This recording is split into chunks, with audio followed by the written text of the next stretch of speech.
नमस्कार दोस्तों, आज के अंक में आपका स्वागत है। आज हम किसान आंदोलन पर चर्चा करेंगे। किसान बेचारे बड़े दुखी हैं। पंजाब और हरियाणा के, हरियाणा भी ना कहें, सिर्फ पंजाब के किसान बड़े दुखी हैं।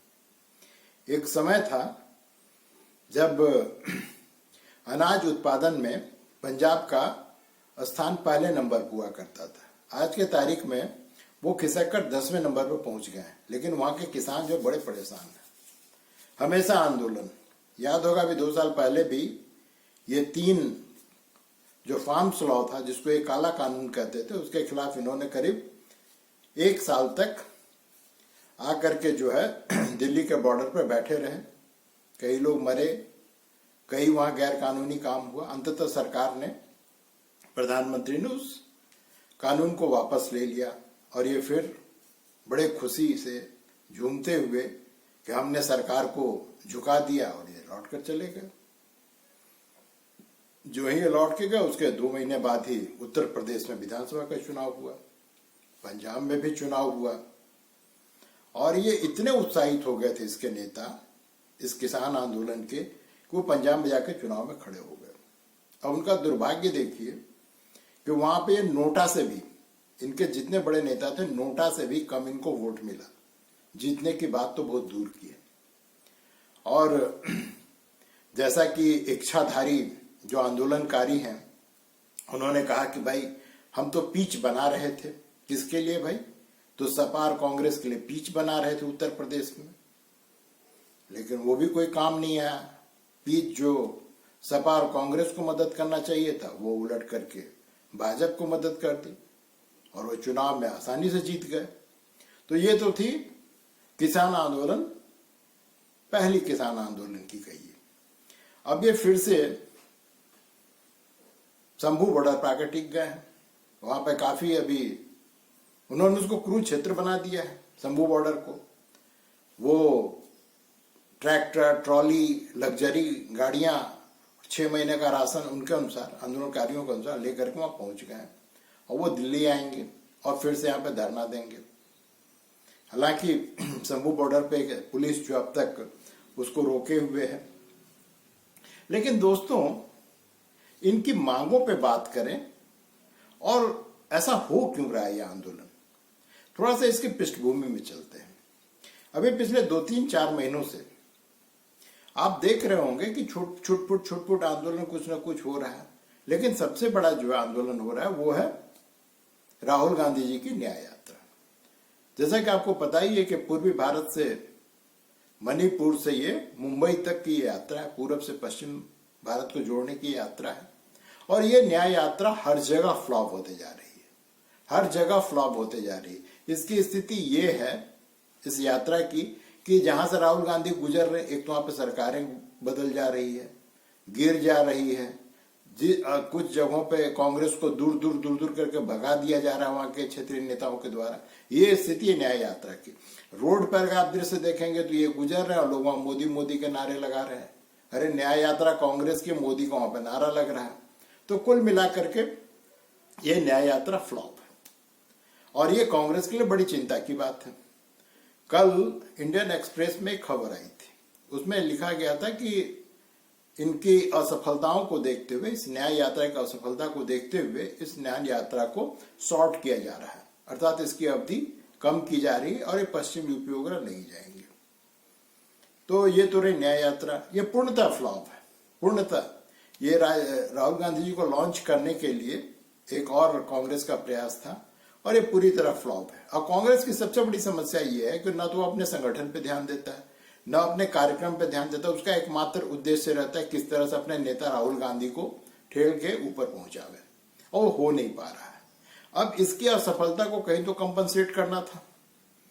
तो और ये दोस्तों सूत्रों से नहीं, ये बहुत ही विश्वस्त सूत्रों से खबर मिली है कि कांग्रेस और आप, इन दोनों ने मिलकर के इस बार के किसान आंदोलन को फिर से उकसाया है।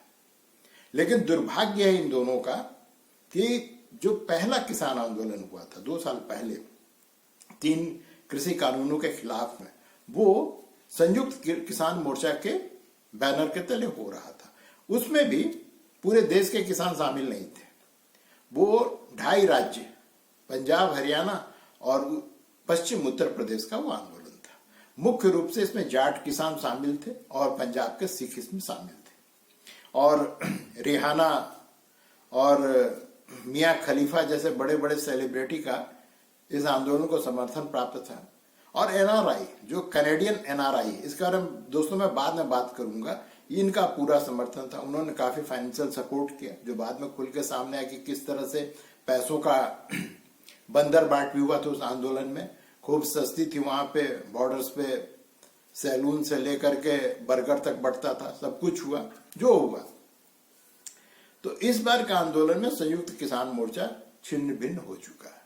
टिकैत ब्रदर्स जो हैं, टिकैत भाई नरेश और जो उनके बड़े भाई हैं टिकैत, ये सब के सब इस आंदोलन से अपने को दूर रखे हुए हैं। आज टिकैत जो है बैंगलोर में थे, वो वहीं से उनको नैतिक समर्थन दे रहे थे और उन्होंने 16 फरवरी को भारत बंद करने का आह्वान किया है। पता ही उनके आह्वान का क्या होता है, भारत बंद का कोई असर कहीं भी नहीं पड़ता है। अब यहाँ पे ये जो किसान है, इस बार ये इनकी मांग क्या है? एमएसपी के लिए कानून लाओ, एक एक करके बात करें। एमएसपी के लिए कानून लाओ।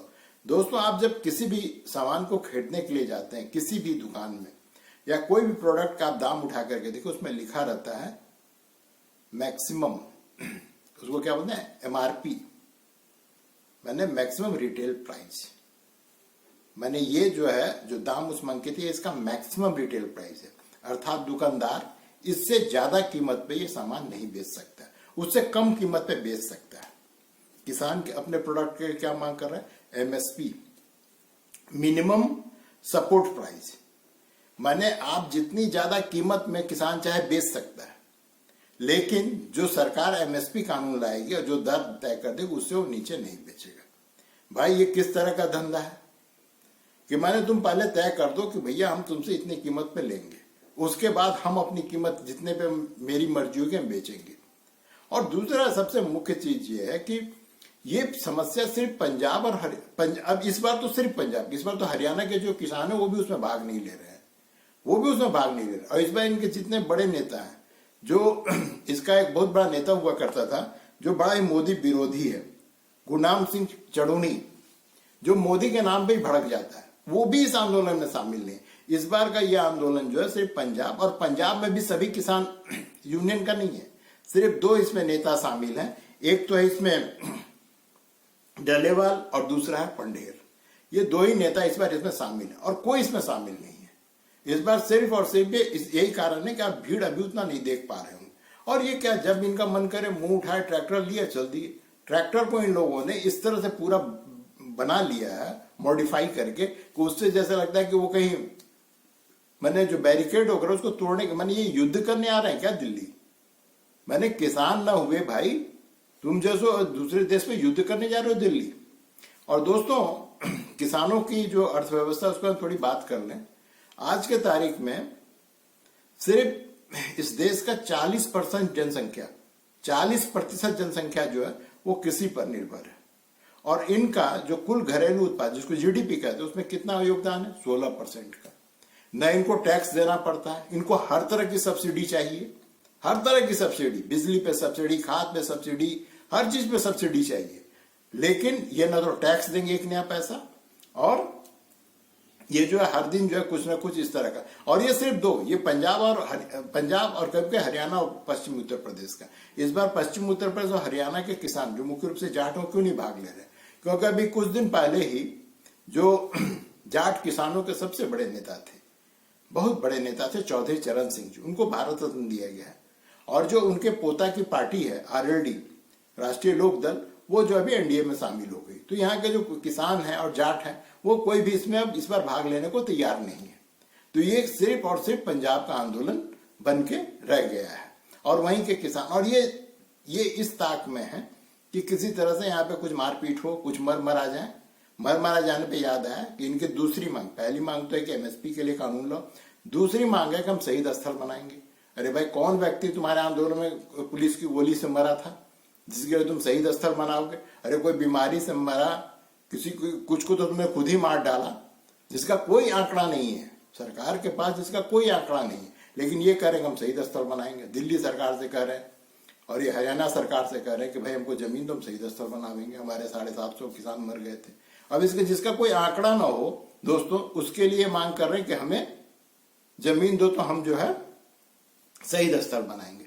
अब इनकी तीसरी मांग उससे भी ज्यादा खतरनाक है। ये कहते क्या है कि 60 साल का जो है किसान होता है, जैसे किसान को कोई रजिस्ट्रेशन हुआ हो, कोई उनके नियुक्ति पत्र हो, कुछ हो, ये कहते क्या है कि अगर किसान 60 साल का ज्वाइन हो जाए, आप उसको 10,000 रुपया महीना पेंशन दीजिए। मैंने बिना सिर पैर का जो इनकी मांगे हैं।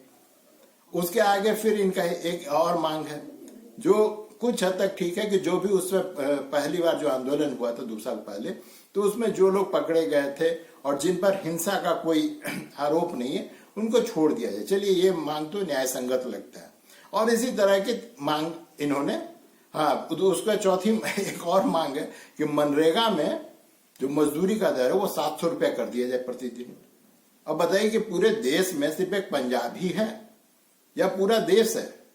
क्या देश जो केंद्र सरकार है उसका काम सिर्फ और सिर्फ पंजाब को देखना है और पंजाब के भी जो जट्ट किसान है उनको देखना है कि देश के जो 140 करोड़ जनता है उसको देखना है?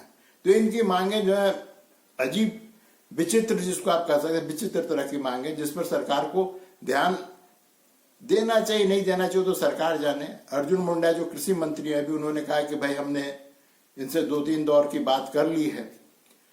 उनका आरोप है कि कुछ मांगों पे हम दोनों अर्थात किसानों के जो नेता हैं और सरकार सहमत हो गए, लेकिन अर्जुन मुंडा का आरोप है कि कुछ लोग नहीं चाहते हैं कि किसान और सरकार के बीच में सहमति बन पाए या किसी तरह का कोई शांति समझौता हो पाए। इसी बीच में कुछ लोग पंजाब हाईकोर्ट चले गए थे। पंजाब हाईकोर्ट ने दोनों पक्षों से कहा कि आप पहले तो शांतिपूर्ण तरीके से एक दूसरे के साथ मिल बैठ करके किसी नतीजे पे पहुंचे, और दूसरा उन्होंने कहा सरकार से भी कि अगर ये आंदोलन करना चाहते हैं तो इनके लिए एक निश्चित स्थान तय कर दिया जाए जहां पर बैठ के आंदोलन कर सके। अब देखिए क्या होता है। लेकिन दोस्तों, इसके पीछे की राजनीति पे ध्यान दीजिए। राजनीति ये है कि पंजाब लॉ एंड ऑर्डर जो है वो किसी भी जो राज्य सूची का विषय में राज्य का विषय होता है, और वहां से ये आंदोलनकारी ट्रैक्टरों का लेकर चलते हैं। आपने इनको कहीं भी रोकने की कोशिश नहीं की, वो इनको ठेल करके हरियाणा बॉर्डर तक पहुंचा देती है। अब हरियाणा और पंजाब की वजह शंभू बॉर्डर है, तो सारा जो घमासान हो रहा है वहां हो रहा है। पिछले बार भी जो आंदोलन हुई थी तो इसका जो नेता है चड्डा, वो जो राज्यसभा का सदस्य भी है, कई बार माफी वगैरह मांग चुका है, तो वो जो है इन जो आंदोलनकारी थे उनके लिए इंटरनेट की व्यवस्था कर रहा था। वो माने ये लोग इनेबलर्स हैं इस तरह के गैर कानूनी आंदोलन के, और कहते हैं कि शांतिपूर्ण ढंग से आंदोलन हो रहा है। तो पिछले बार भी आपका चेहरा तो मास्क उतर चुका था।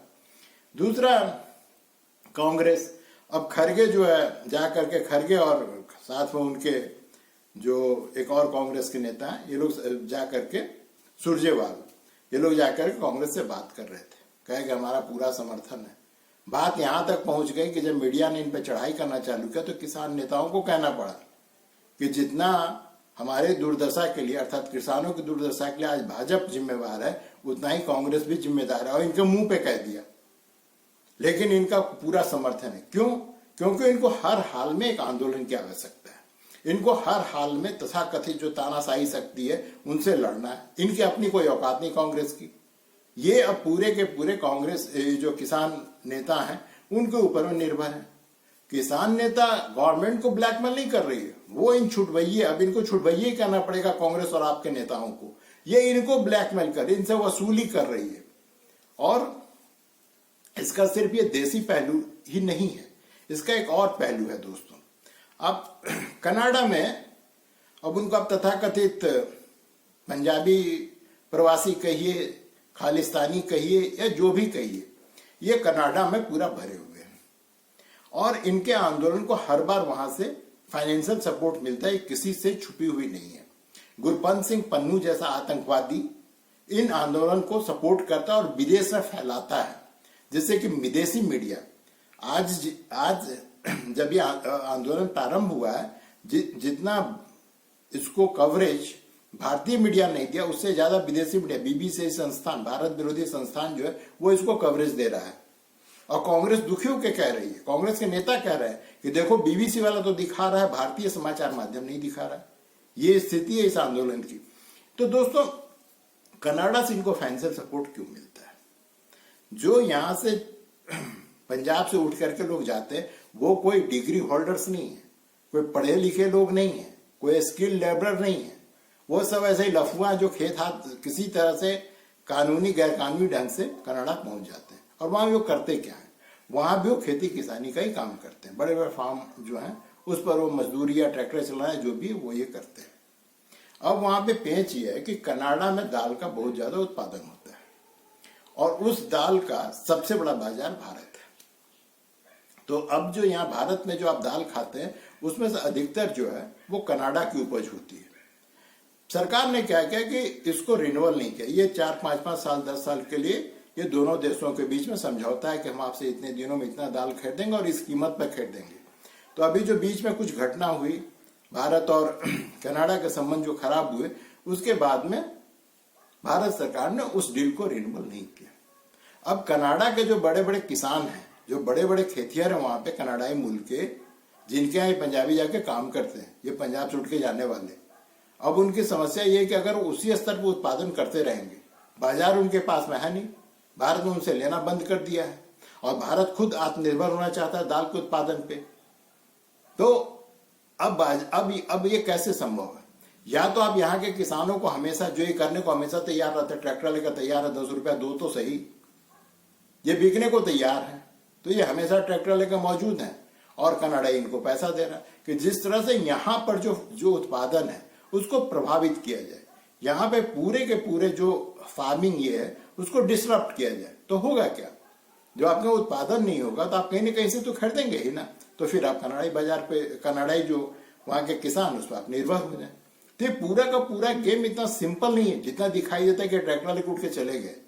ये सबके सब लफुआ हैं जिनके पास कोई काम धंधा नहीं है, ये बेरोजगार हैं, ये सबके सब बेरोजगार हैं, फालतू नशेड़ी हैं, नशेड़ी भी हैं। सबसे ज्यादा नशे की समस्या आज की तारीख में पंजाब में ही है। तो ये एकदम बढ़िया कॉकटेल है किसी भी आदमी को भड़का के ले जाने के लिए। और ये उठ के खड़े हैं, इनके पास नेता भी 2-4 हैं। और कुछ लोगों का तो यहां तक कहना है कि जो सोरोस वो इस जो एनजीओ वालों का बाप है। जितने भारत में या पूरे दुनिया भर में जितने भी खास करके मानवाधिकारी या जो भी आंदोलन होता है उसके पीछे कहीं ना कहीं सोरोस का फंड होता है। तो लोगों का कहना है कि ये फंड जो है सोरोस ने किया है, पिछली बार भी किया था और इस बार भी किया था।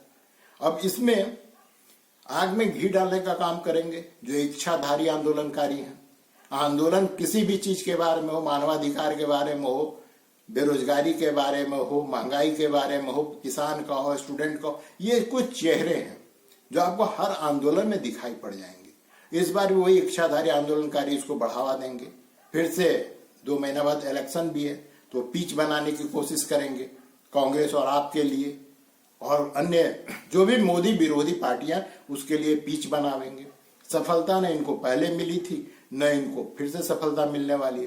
तो ये जहां के हैं वहीं के हैं। इससे होता क्या है दोस्तों, कुछ दिनों तक ये जो भटके हुए जिनको आप कह सकते हैं युवक, इनको एक अच्छा खासा काम मिल जाता है। भाई अच्छा खाना, अच्छा पीना और कुछ कमाई भी हो जाती है आंदोलनकारियों की। इससे ज्यादा कुछ नहीं है, क्योंकि इनकी मांगे बेहुदापूर्ण और जिसको बोलते हैं विचित्र किस्म की है। और इससे हर राजनीतिक दल को कहीं ना कहीं बचना चाहिए। मोदी विरोध में आप इतना आगे ना चले जाएं कि आपके पास में कभी गलती से अगर सत्ता आ जाए तो आपके माथे पे चढ़ के जो है वो करें जो वो सुबह उठ के करते हैं। समझ गए होंगे। तो दोस्तों आज के लिए बस इतना ही। मिलते हैं फिर अगले अंक में कल। तब तक के लिए नमस्कार, जय हिंद।